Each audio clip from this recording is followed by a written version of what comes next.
Hey everyone, welcome to the Daddy-O podcast. I'm your host, Rob Burnett, and along with my co-host, Brad Bickerton, we're exploring modern fatherhood and how it blends with business leadership. Both Brad and I are new fathers, and we both run businesses. On this podcast, you'll hear about our parenting journeys, as well as from parenting experts, CEOs, and other business leaders. We're going to dive deep on being dads, business lessons, and the balance of work and fatherhood. We hope you'll join us on this journey. Please enjoy the show. Hey everyone, I'm Rob. And I'm Brad. Welcome to the show. On today's episode, we're going to talk about taking an actual vacation, a little bit of homesickness. We're going to dive into one of Brad's famous frameworks, the CEO personal journey, and then stay tuned till the end to hear our dad wins and fails for the week.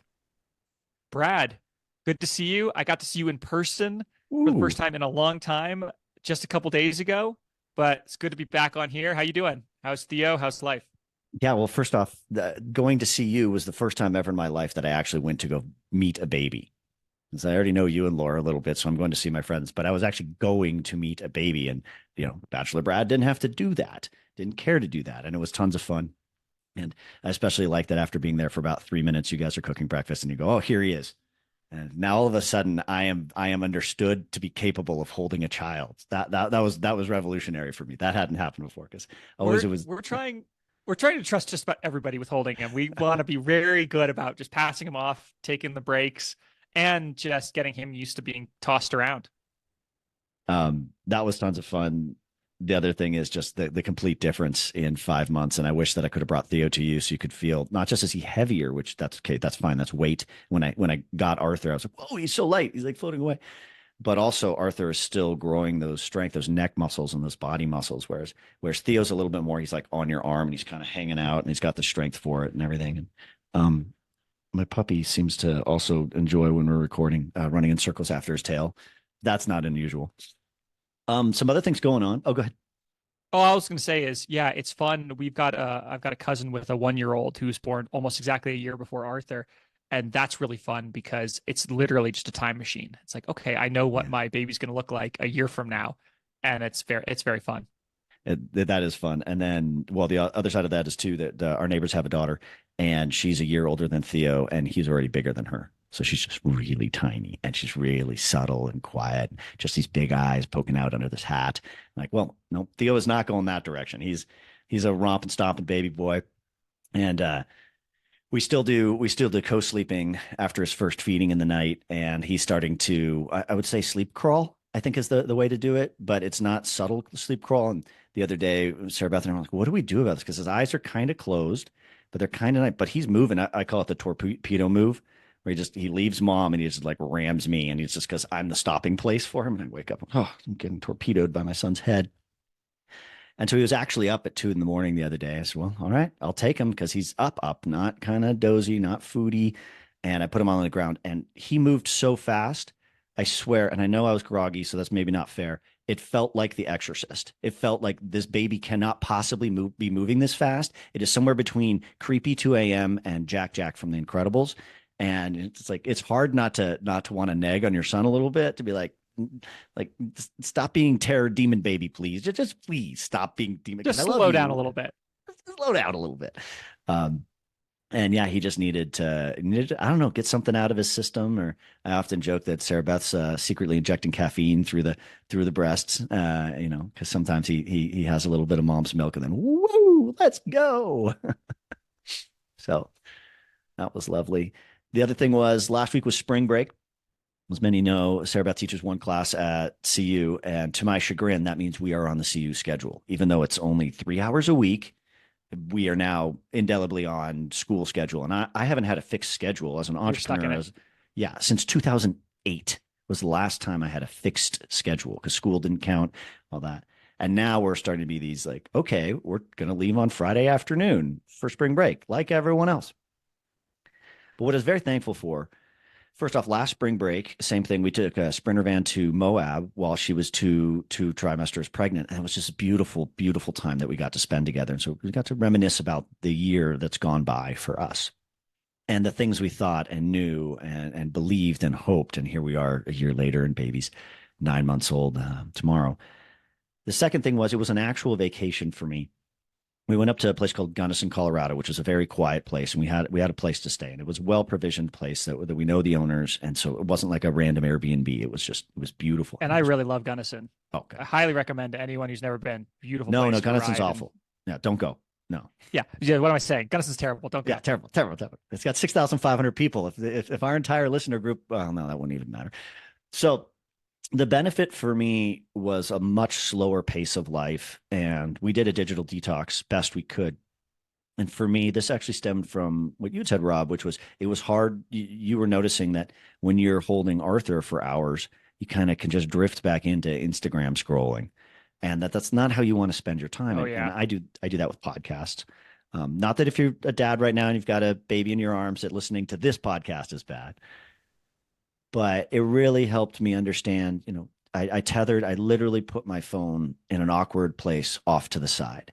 And really, the only person who needed to get in touch with me last week would be Sarah Beth. Well, she's just one floor away, and learning, don't text me when I'm one floor away. Come find me. And I'm not going to be listening to a podcast, so I will be able to hear you.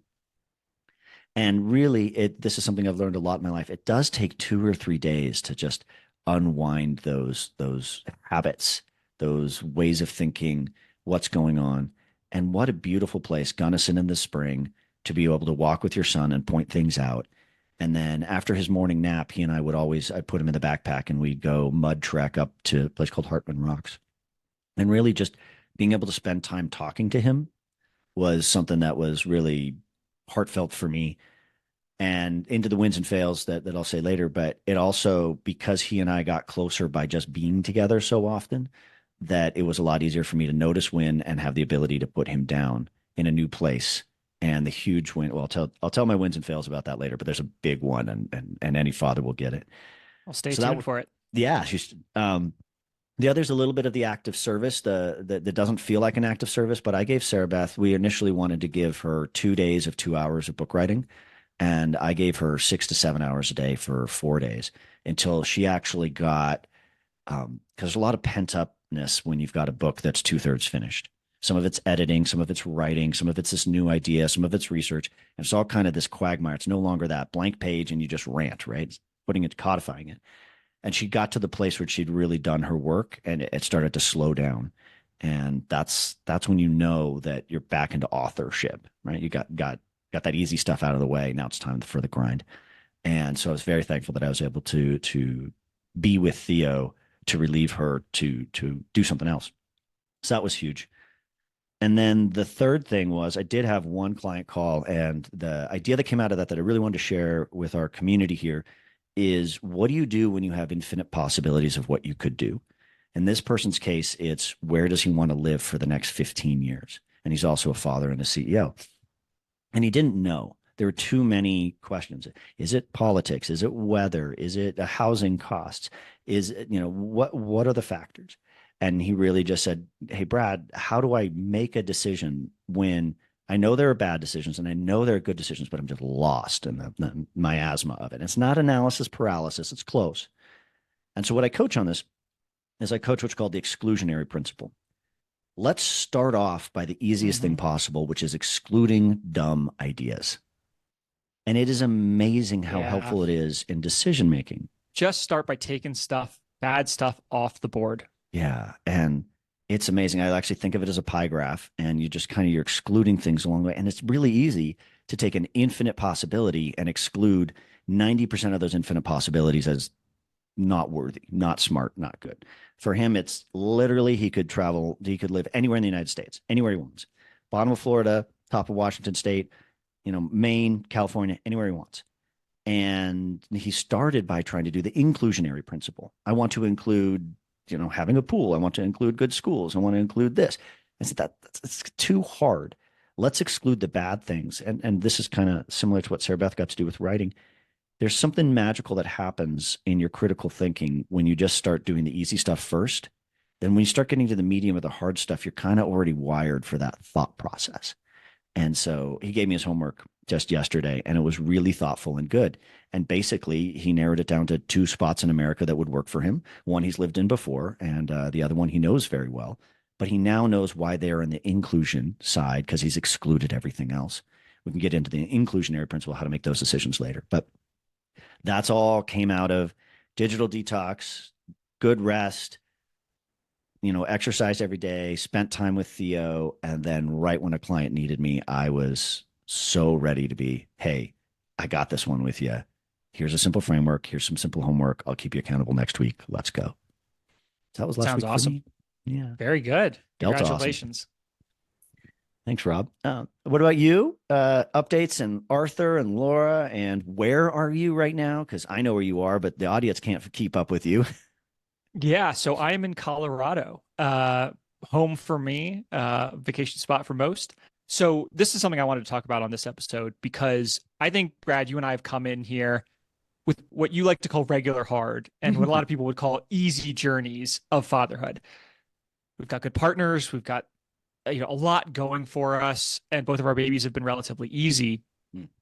And I think part of it is I feel a little bit fraudulent's the wrong word, but like, oh man, like how, like I've had such a smooth journey. Like there's so many people having it so much harder out there. Like who am I to speak on this subject? And I definitely know right now we've got multiple friends who are really struggling in early parenthood with tough babies, some medical issues, things like that. And so like, I want to shout out to them because they're really going through it. And they're going through it in a way that I can't even really comprehend. And I can't even begin to kind of scratch on this podcast. And so like, this isn't helpful to them because they're going through stuff that's like so much harder and so much more like nitty gritty on the ground. And I don't want to tell their stories, but that's something that's kind of come up this week is like, we're trying to support our friends and we're like, oh, this is so much deeper that we haven't even dealt with any of these problems. We don't even know what to say other than we've got you, like anything we can do to help, we want to help. So on the one hand, I'm feeling incredibly grateful and a little bit, again, like, I've had a pretty smooth journey. But on the other hand, one thing Laura and I both came to the realization of this week is that we've already started to build into our personalities and our identities the identity of a competent parent who can get out there and like travel the world and do an international flight and like go to a wedding at with a 7-week-old and like all of these things. And this week we had our hardest week of parenting. It's not a competition. It's not about who's harder, whose is easier. Other people have had it harder than us. Other people have had it easier than us. But this was our toughest week. And the biggest thing that caught us off guard was basically, Laura got homesick in a way she's never gotten before. And we didn't really know what to do about it. Because we can't quite pick up. You guys have lived there for months at a time for many years. So it's not like you're homesick because you're, completely off the path that you've been on. It's just not home. Right. It's exactly. Home. It's alternative. And it hasn't been home for a while because, we didn't travel here much last year because of the pregnancy, all those things. And when we're here, it's always been a little bit more vacation-y. I mean, we're in the mountains of Colorado. What we do here is we ski and we bike, and we've got a little bit less of a community here. Most of Laura's friends are at home in Oxford. And it was really funny for me as a dad, and I'll try and bring it to my experience because for me, this is coming home. For Laura, it's not. And I had been pushing my kind of opinion on the first couple of weeks of pregnancy was like, bring people in, bring in the tribe, get help, see people, use that as a way to protect against the downside of mental health and keep people happy and get help and get support. And I think, no judgment on it, but Laura was a little more the opposite of like, I don't know how many people I want to see. I want to be a little bit at home. I want to be a little bit away. But we ended up having a nice mix. And we found that actually seeing people was actually on the whole very beneficial because most people were very helpful. And it was great to kind of commiserate with other new parents or have help from family, things like that. And so I thought coming here, we were like, okay, we're going to take a week away and we're not really going to see anybody except for a couple of friends, including you. But we didn't have family come with us. We didn't have anyone living in the house. And we thought it's like, oh, this is going to be a great week away where we can just be the three of us and be a little quiet. And probably a combo of baby blues and just some weird combo of circumstances. It just hit like a truck, this homesickness. And it really kind of shook the foundation of like, oh my God, can we do the life we want to do? And Wow. it got right down to the core of it. And I think we both recognized, even amidst the emotions, that probably a lot of these emotions had to do with Sure. having a 9-week-old and not getting enough sleep. And so even through our like very intense emotions, we were able to kind of see that this is probably not the problem. Here is probably made worse by a whole lot of factors that don't matter, and we need to kind of get through this to the other side. And so, yeah, I don't know if there's a conclusion here other than we've had some really great deep conversations. It's really good for us because if I can Now, shout out my partner, yeah, go ahead. when you approach those conversations with Laura, who's excellent, do you have this? Do you ever drift into the I'm trying to solve it? Like we've kind of figured out what the problem is. Now I'm going to try and solve it, even though in this case it's not a solvable. I mean, technically you could buy new tickets and be gone tomorrow, Yeah, but yeah. that would be just as costly, time, difficulty, money. So do you get into the fix it mentality, or are you able to hold space? And this is something you said the other week, which I really liked, which is be a calming force. Which direction do you normally go? Did you go? Yeah, I'm 100% on the let's fix it, which is classic trap. Yep.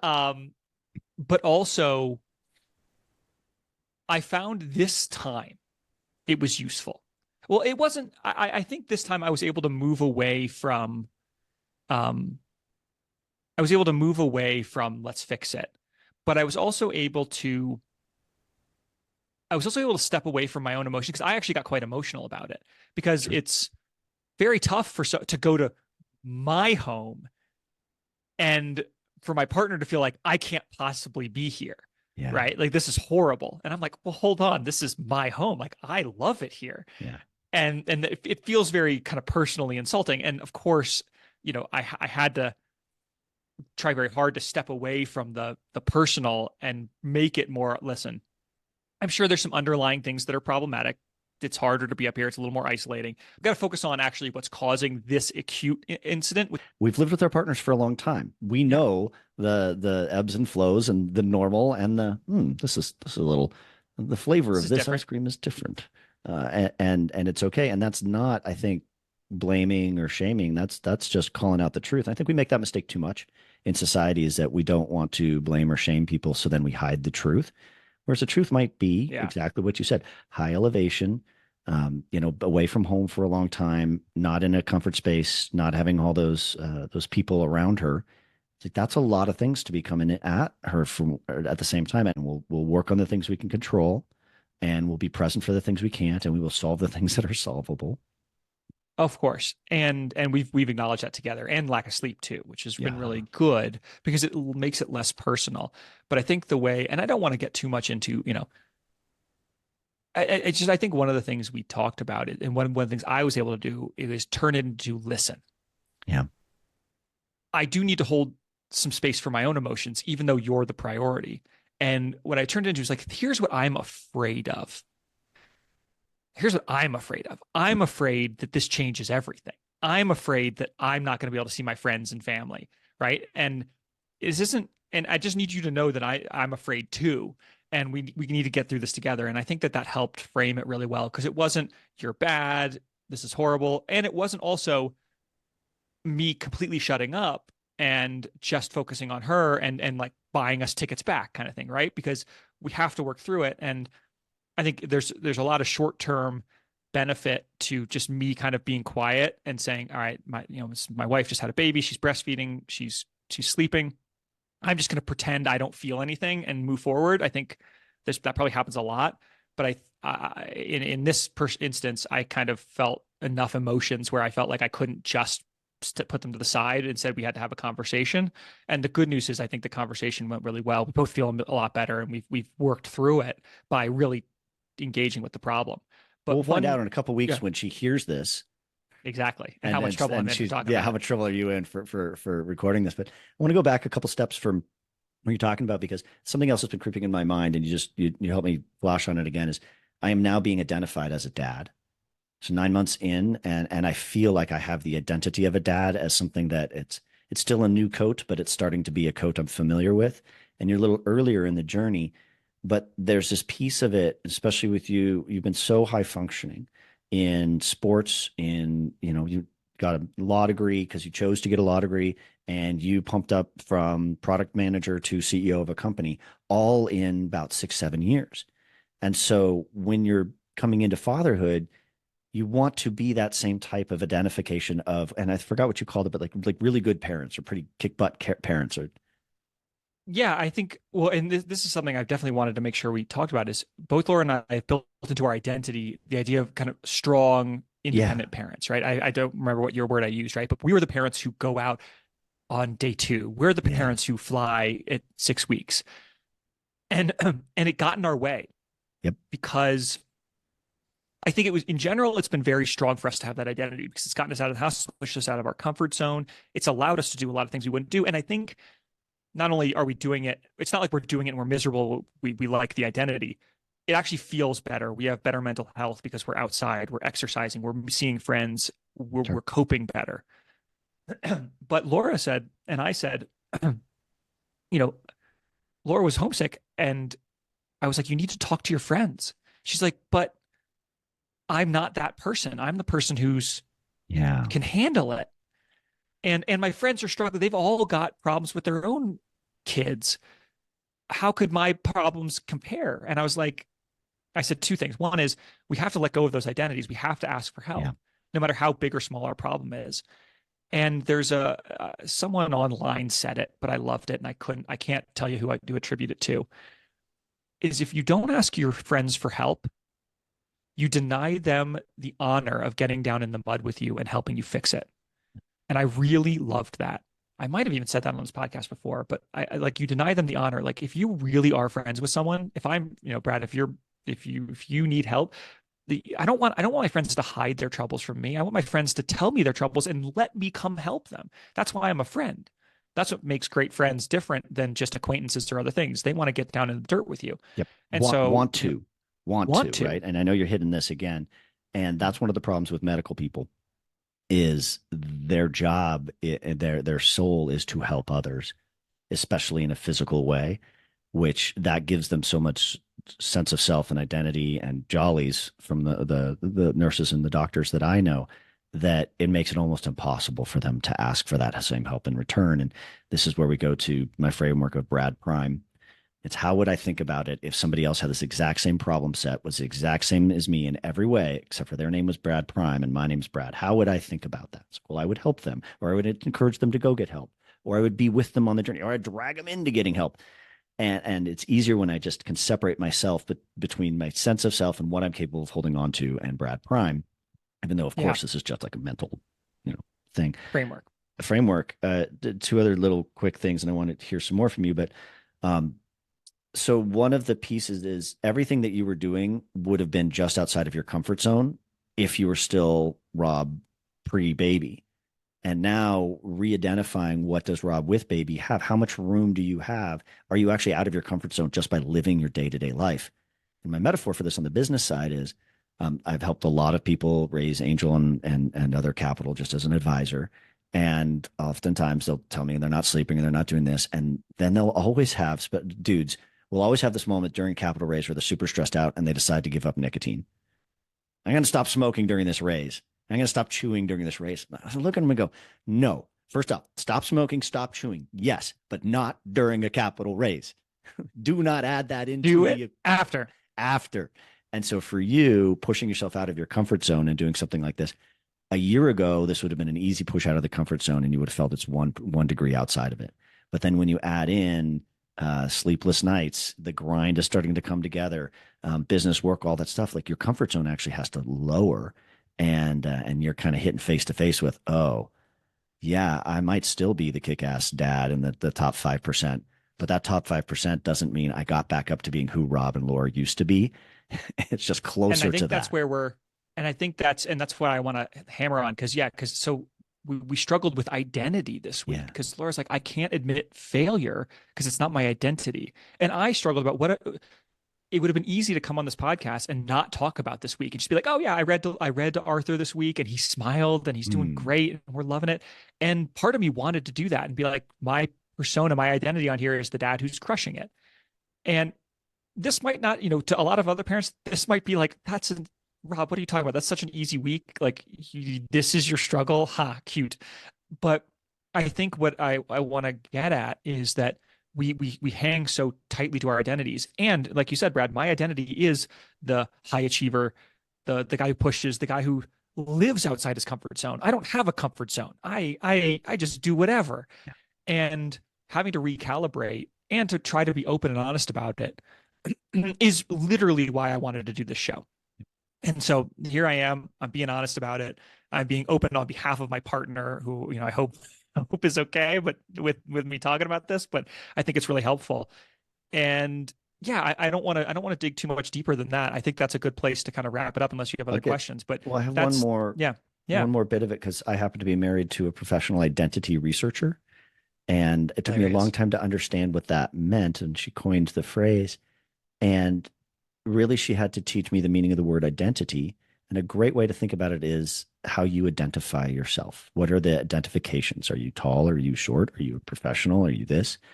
And her work and research is in our professions. How do we identify? But I just wanted to put that out there, that there's actually research in what is identity, and it comes from the root word identification.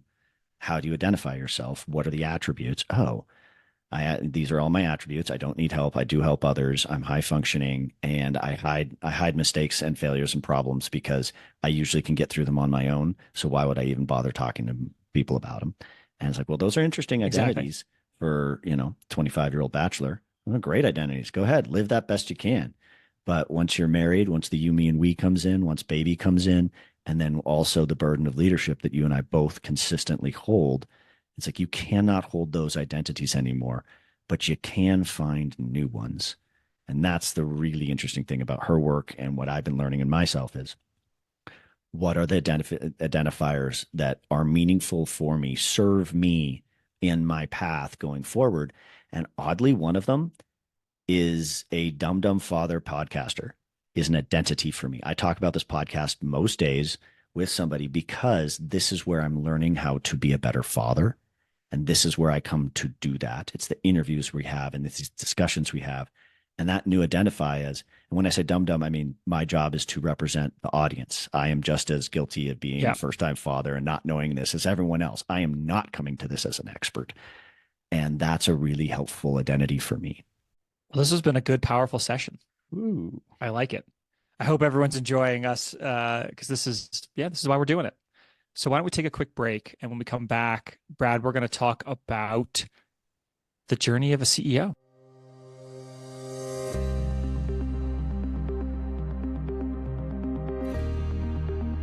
All right, everyone, welcome back. For today's episode, Brad is going to talk us through a framework about the CEO personal journey.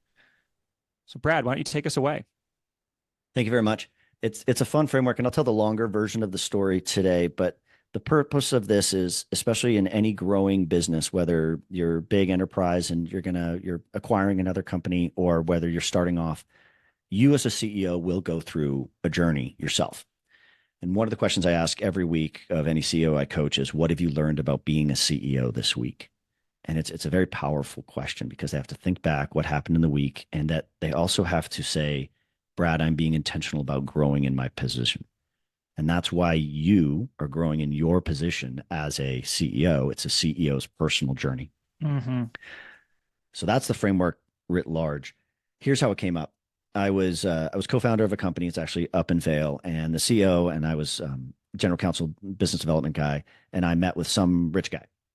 And rich guy had taken over his family's company 20 years before. It's a $20 million company. He took it to $200 million. Woohoo! Great. 10xing a $20 million company. Yeah. And so he's going through and he's educating the CEO on what he needs to do, and says, okay, this is what I want you to do. Write a list of everything you do, top to bottom, organize it and what's most important, and then maybe 4 things down, make a big red line, and anything below that, delegate, and everything above that is you. And we walked out of the meeting and was, that's kind of interesting, except for this guy came into a company that already had 20 million in sales. Like, he had staff and processes and things. Like, we looked around, like, we have the 2 of us and a guy who drives a truck. There's not, like, they just there's no room to delegate. No room to delegate. And And since about 65% of my my CEOs have been startup people, they know that, right? So there has to be more room than just segregate out above the red line and below the red line. Okay. Stage 2 of my creating of this framework, I'm helping at it's called Travelport Labs. It was an accelerator. And there was this really smart CEO. His name's Hamed. And he was also the CTO. So classic problem set, CEO and CTO. And he comes in and I'm giving him free sessions and he's super thankful for it. And he's scheduling them and everything. And then one time he says, hey, can we do the session at 8 a.m.? Okay, fine. I'll drive 45 minutes to do an 8 a.m. free session with you. Why not? I get there and he's 10 minutes late and he's just dragging butt. You can just tell he's exhausted and he's trying to pay attention. And I'm talking about first revenue and go to market. And I say, Hamed, how are you doing, man? He goes, I'm exhausted. Like, yeah, I know you're an accelerator doing this. He goes, that's not why I'm exhausted. Why are you exhausted? Well, I was up till 2 a.m. pushing out code because I promised that I'd push out code every single Thursday, every week of this accelerator. Oh, okay, Hamed, I get that. But which is more important for the organization? That you sit here with me today so we can build a go-to-market strategy, get our team together, find our product market fit, or that you meet that pushing out code? And he goes, I mean, I just can't not push. He just couldn't get there. I just can't not push out code. And he says, Brad, I really love being the CEO. And I go, what do you love about it? And he talks some things and things. I said, well, Hamed, let me tell you what a CEO actually does. A CEO actually does just 4 things. Yeah. And I've 3 of those have been written about a lot, and I figured out the 4th one along the way. The first one is creating and clearly communicating the company vision. Why the hell do you exist? Why should anyone care? Why you exist is the vision. Clearly communicating it is why should anyone else care? You're going to be working on this every day as a CEO, whether it's the communicating it or figuring out what's next or why we exist or what's the purpose. Number 2. For startups, it's not run out of money. For scaling companies and enterprises, it's hit your numbers, a realistic capital plan. And while, a 700-person urgent care clinic has a CFO who's got all that coming together and they've got their CRO, in the end, the buck stops with you, CEO. Is our capital plan realistic? Are you making money? Are we making money? How much? What are the bands? Do we need to get money on the side, debt, equity, anything like that? Buck stops with you. Helped out, falls with you. Number 3, a trustworthy and stable team. Some people just throw the word culture there, but it's a trustworthy and stable team. And that's a real hard one, especially during a growth, because can you trust that Rob will do what Rob said he would do? Can you trust that when your sales guy comes in, he's sandbagging? These are all trust, but are they worthy of trust? And so you want them to be trustworthy. And that doesn't mean they're super high functioning. That doesn't mean you're crushing it in every way. But as a culture, as a team, they're trustworthy. And then stable. That's the other side. That the CEO always, the stability of the team comes down to you. And if you have unstable team, and that doesn't mean you didn't go through a reduction in force or RIF, and that doesn't mean you didn't make some bad hires. But if everyone's running around like chaos, you can't point to other managers and say, you're not doing your team right. Look at, you've got people moving in, moving out. They're toxic. They don't like each other. They say they're going to do this. Then they do that. It's like, well, yeah. If it's not stable, that's on you. So those have been written about all over the place. I just know how to talk about them. The 4th one that I invented was something called pathfinding. And this is a longer conversation for later, but it is your job as a CEO to, I like to think of it like the Oregon Trail. If you get to Denver and there's 3 trails you can take, you don't take the whole company down one of the trails because you get an itch. You personally go down that trail because you've got the time, you've got the perspective, you know the goals. Down one trail, there's bandits and bad guys. Down another trail, it's treacherous ground. The last trail is a really long way around. And you've now gone down these different paths. You've talked to experts. You've gone to conferences. You've thought about it. You've read books. You've talked to your coach. And when you finally know which path works with your team, your job is to come to the team and say, I have done the pathfinding and this is the next path. And then your C-suite helps you figure out how to gear up the company to go down it. That's pathfinding. So I say this to Hamed and he goes, yeah, I like all of that except for the having to raise capital, talk to staff, or hire and fire people. And you're laughing, Robin, as you should be. Yeah, because I think it's a classic example of everyone really, I've had it a lot where people want the title, like I want to be CEO, or I want to be CEO, COO. I want to be director of business development. And I want that because I want the title, I want the prestige. It's like, do you actually know what that is? Yeah. Do you actually know what your day-to-day job is? Because I love this stuff, but a lot of people do not love this stuff. No. And they want a lot of people want the CEO's job to be their version of the job. So Yeah, CFOs it's want actually they think it's like I'm the best sales guy, so I'm going to be the CEO and I'm going to be the best guy at sales. It's like, yep, no, that's not the job. it's not the job. Hey, I'm the COO. You know what a CEO's job is it's a super COO. It's like, no, no, not that either. So those are the four parts of and we now call those red line work. And so that comes back to the tale from the Scotch red line. It's like, well, now we call it red line work. And then every CEO, every industry, you're going to have like one or two other idiosyncrasies for you. My space PhD people, they're like execution, right? In the end, execution of putting a satellite in space is on my shoulders. Like, okay, yeah, you have PhD in rocket science. You're allowed to keep that one. Yeah, you go do that. You go do that. Second, and this is in a growing thing. So that's first off, you should be able to look at your organization and say, if all I did was that 40 hours a week, and I mean 40, I don't mean 60, I mean 40 hours a week, I did communicate the company vision, realistic capital plan, trustworthy and stable team, figuring out what's next, pathfinding. Would that be the highest use of you in the organization? Could you pull in the most revenue, the most margin, the most beat your competitor, long, fast, slow, whatever? And the answer is, yeah, eventually that can be a whole encompassing job that's a really crazy distance away from other jobs. But you don't start there. You're not going to pick somebody up, wave a magic wand, give them the CEO title, and then put them into those four categories, plus the fifth or sixth that they invent. But there's also, in growing companies, there's other work that you're doing that doesn't fit in that category, but still kind of needs to be done by you. Maybe you're also the CRO, the CMO, the CTO. Maybe you have to get up and speak, right? It's just a part of, your job. And so we call those the blue line work that require your executive function, but aren't red line work. And this is something that eventually you should be able to delegate. And that other person should be more competent than you are, if for no other reason than they do it all day and you do it some days. And that blue line work is like key work for like managers or people in a growing company, right? Yep. Yep. It's you got to do it until you can finally afford somebody who this is their jam. This is their love. Or they're just as good as you at it. They do it. Maybe it takes them 40 hours, takes you 4 hours, but they free up your time to go do red line work. Exactly. And then the last thing is black line work. Black line work is really easy to describe. Inbox, outbox. Anything that categorizes inbox, outbox is black line work. And that's the first stuff to be delegated. Oftentimes in companies, it's booking your own flights. Oftentimes it's filing this report on the 15th of every month. And so we always try and organize these things for the CEO.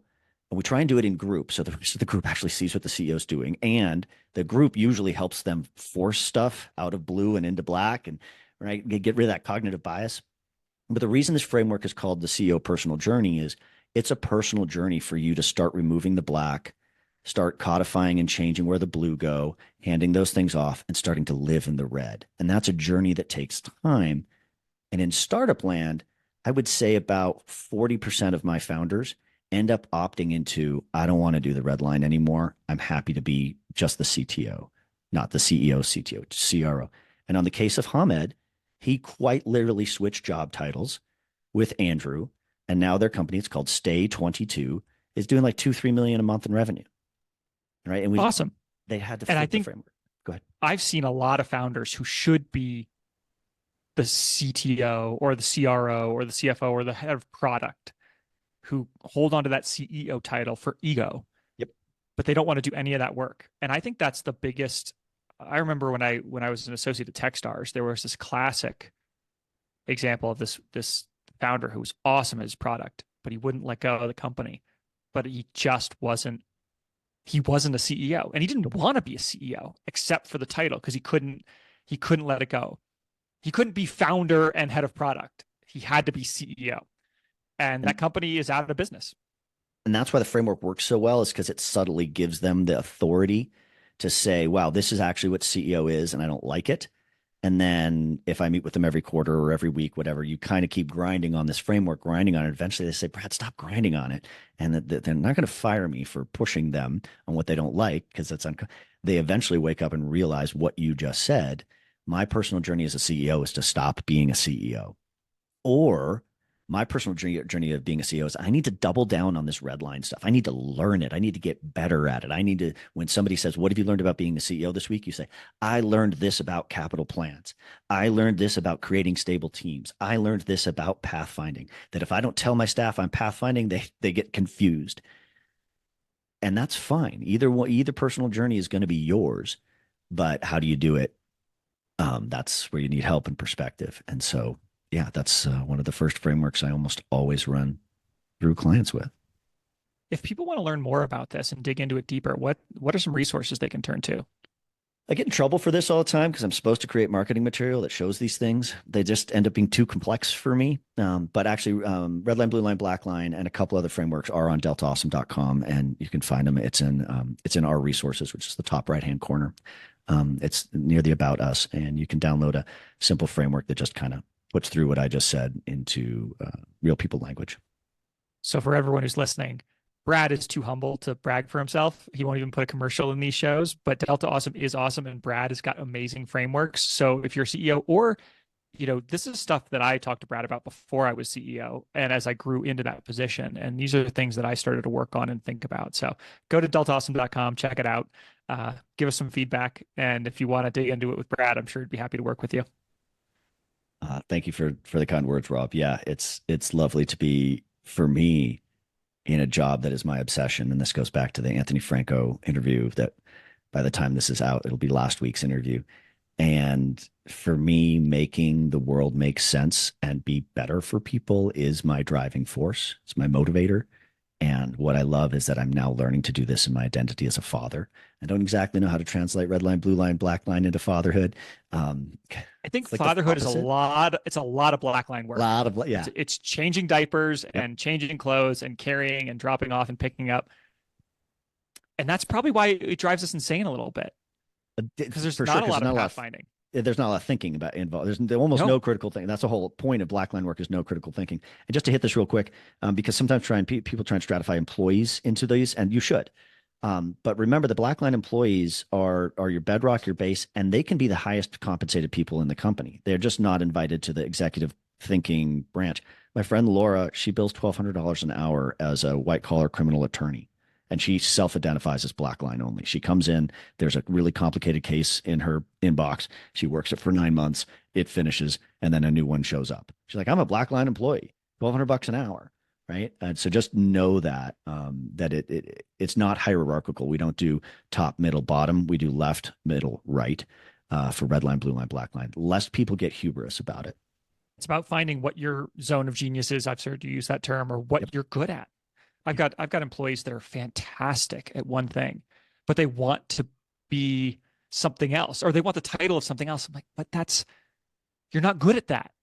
You're not a manager. You're not good at that. Yeah. You need to stop, because I can't, you need to be happy with this and go deeper on what you're great at. And you can make really good money when you give up what you're bad at. And that was the same thing with Hamed, right? Because he's still, as the original founder, as the original CEO, he is still the highest stock compensated person in the company. And so he now no longer has the burden of CEO-iness. Andrew took that on, but he still has the benefits of that, of having a really good CEO. So he doesn't have to do it, but he gets the benefits. Last thing, back to fatherhood. I think you're right. It's at this stage, there's not a lot of critical thinking, but as we've been interviewing more fathers with kids under 10, over 10, and soon we're going to be interviewing fathers with kids in college, it'll be interesting to me to see where that modern fatherhood idea of, I guess I'd say, blue line work comes up, where you need to be ahead of your child, or you need to be with them in something, and really executive function and critical thinking skills, not too important at the pre-toddler age. And that's fine, but I'm excited for more interviews to learn how, when, and if that changes. Me too. I can't wait. So why don't we take a quick break, and when we come back, we'll wrap up with our dad wins and fails for the week.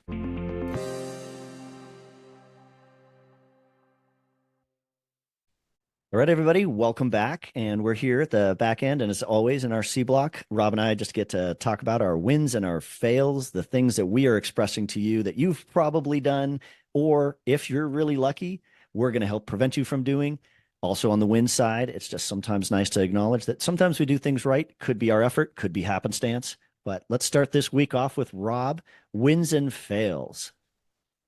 I'll start with my fail because my fail is not really about being a dad, but I'm just really grumpy about it. If you're listening to this episode and you haven't listened to our last episode about with our interview with Anthony Franco, you got to go listen. Yep. I think it's our best work yet. But when we recorded the first block and the last block of that, I didn't have this mic turned on, so my audio is bad, and it is just eating me alive. Because I like that episode otherwise. So please forgive me. Please go listen to that episode. We're really proud of it. And then on the dad win, it was a big one this week. I can take zero credit for it, but it's a big win. Arthur slept through the night. What? At 9 weeks, which was wild. He went to bed at 8 o'clock and he woke up at like 6:30. It was awesome. And it was actually kind of annoying because we woke up multiple times in the night being like, is he alive? What's going on? And that was 2 nights ago. And of course, last night he woke back up at 4 o'clock like he normally does. So, it wasn't permanent, but we got that one night of full sleep and it was so glorious. And so now we've gotten a taste and we want more. So we're really hoping that Arthur keeps it up. But that was like a huge win for this week. Really happy about it. Really helped us out. Got some sleep. Can take no credit for it. Nothing I did to make it happen. But it was awesome. What about you, Brad? So I came back from this digital detox vacation, and so the wins are big. I spent time with Theo. I slept like an adult. My Whoop is not mad at me. And then Sarah Beth and I got to have really rich conversations and get through some kind of just the junk that picks up in a family in a time. And so going on a long car trip just allowed us to reconnect in that way. And the nice thing is going into that, then for the week, I knew what I was doing. I knew my job was be with Theo for everything besides feeding. And even with that, as we're weaning, start taking ownership of feeding him along the way. Because he's still not too keen on the bottle. So those were all wins. The biggest win was at the end of the journey, we went to visit my folks, and my stepfather just got a brand new hip. And we wanted to stay away because we thought we were an agent of chaos. Well, it turns out that it's difficult for a 77-year-old to get a new hip and be his full-time caregiver be a 73-year-old, my mother. And we didn't see that till we were there because we were trying to stay away, give him space. But if I could do it over again, the fail part of it is, if I could do it over again, we would have been there right away to help out. The win-win was Sarah Beth noticed this. I noticed this. We started talking about it. And almost instantly we said, Brad, you need to stay on for a couple more days. But we then had to figure out the logistics of it, which, of course, Sarah Beth's the one who takes the biggest burden because she's going to be with Theo alone now. We ended up picking the choice we made was I drove her and Theo home. And then I drove right back on a Sunday. And that was actually turned into a win in a lot of ways. I got to spend time with my stepfather, who I like to spend time with. I got to cook and clean, chop wood, carry water. And I got to see you, Rob and Laura. So those were all like this mixed bag of wins and fails. But it was really that moment of leadership that I got to apply, where my family says it's 90% of life is showing up. And I got to find a way to show up without anyone being hurt. And it was a net accretive. The loss is actually interesting. I did some back-to-back stuff last week, one of which was in this new opportunity that I've been seeking and these new certifications. And it was pretty frustrating for me. And then right after that, you and I had an administrative call here about Daddy-O podcast. Now, this work thing is potentially incredibly lucrative, could be the rest of my career. And this is a hobby podcast that we would love it if we could get enough money to pay for editing, right? To cover our bills. To cover our bills. We lose money on this right now. No, we lose money on this. And we're thankful and happy to do that. But the fail part of it was I now realized I wasted 6 months in something that will never inspire me. This can inspire me. This probably can't make money. That's fine. But one of my disciplines is when things cannot be excellent, and inspiration's a piece of excellence. When they can't be excellent, it's time to let them go. And it was finally being calm enough, being quiet enough, but then having my wife look at me and say, this is the way you act after these phone calls, and this is the way you act after these podcast sessions. And I went, oh, yeah, I failed to notice that 4 months ago when it was clearly obvious. So that's a Brad fail. That's a delay of game. That's a frustration I brought to the family. And when it was pointed out, she was right at the right time, and I am adjusting course. So we'll see. Well, I hope that I hope and I am glad that these little sessions bring you joy, because they certainly bring me joy. And I hope if you're listening, you're enjoying it, you're having fun, you're learning something. And we appreciate you listening this long. So thanks for listening to this episode. If you have any questions for us, please email us at daddyopodcast@gmail.com. And of course, if you like what you're hearing, please like us, follow, give us a 5-star rating, go to YouTube, follow us there, subscribe, all of those things. They're super, super helpful for us. We really appreciate it. Thanks for listening, everybody. Thank you, everybody. Have a good week. Bye-bye.